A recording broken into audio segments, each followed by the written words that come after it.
It has been proven that brooding greatly determines the performance of a grown-up chicken, whether it is a layer, a broiler, or a dual-purpose bird. For that reason, therefore, it is necessary to do brooding the right way, in order to attain good yields and probably get huge profits from your efforts. In this video, I'm going to share with you how to do brooding the right way, so stick around until the end.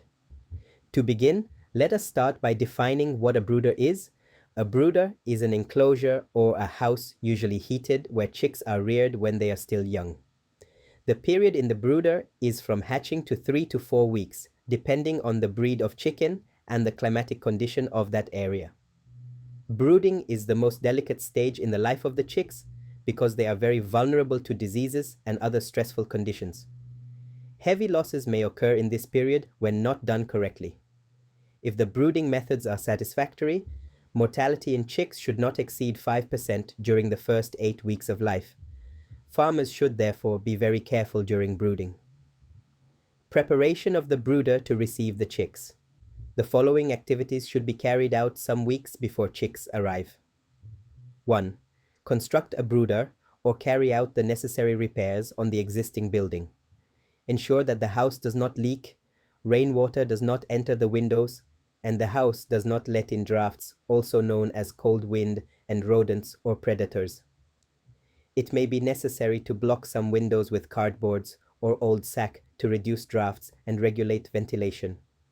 Do not use polythene material to block, as it does not allow air circulation through them. 2. Acquire electric bulbs as sources of light if necessary. The target should be to provide bright light with which you can also read newspapers in the room at the level of the chicks.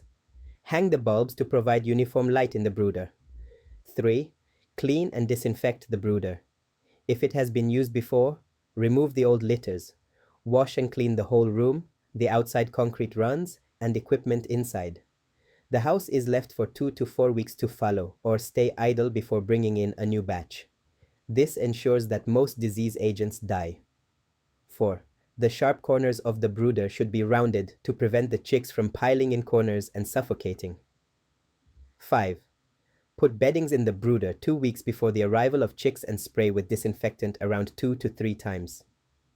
Beddings can be wood shavings, coffee husk or rice hulls, dry grasses, and others depending on which one is in your area.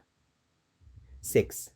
Heat up the brooder within 24 hours prior to the arrival of chicks. This can be done using pots and charcoal. Arrival of chicks.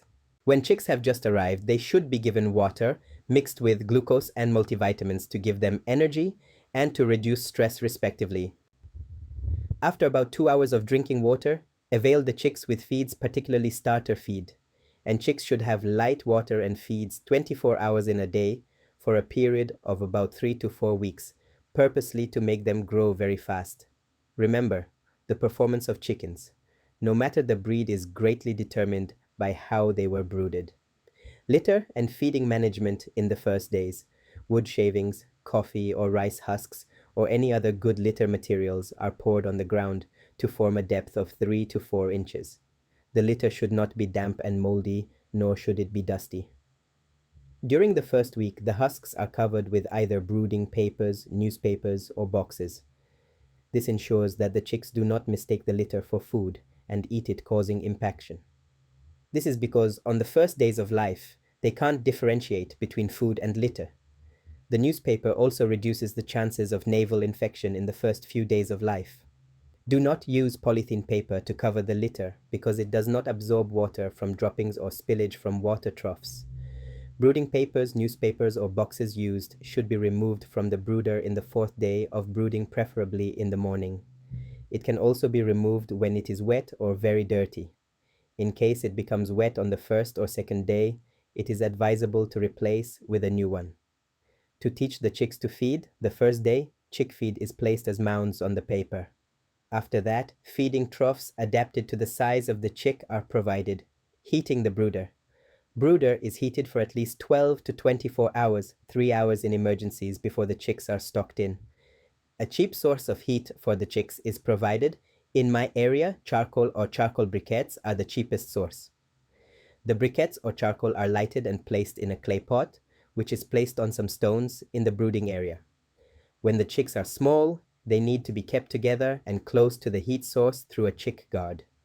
A chick guard is a circle of plywood, cardboard, plastic, or wire mesh. It can be made around the heat source if the brooder is large. It limits the movement of chicks away from the heat source. The chick guard is 3 meters in diameter and at least 2 feet high for every 200 chicks. Before I proceed to the most important one, let me know if you are enjoying this video by clicking the thumb up button below this video. How to monitor the temperature using the behavior of chicks. When the temperature is high, chicks will run away from the heat source and breathe rapidly with open mouth. When the temperature is low, they will gather around the heat source. The chicks distribute evenly in the house when the temperature is normal. If you are new here, subscribe for more educative videos to come and turn on notification bell to get notified when a new video is out. Thank you for watching.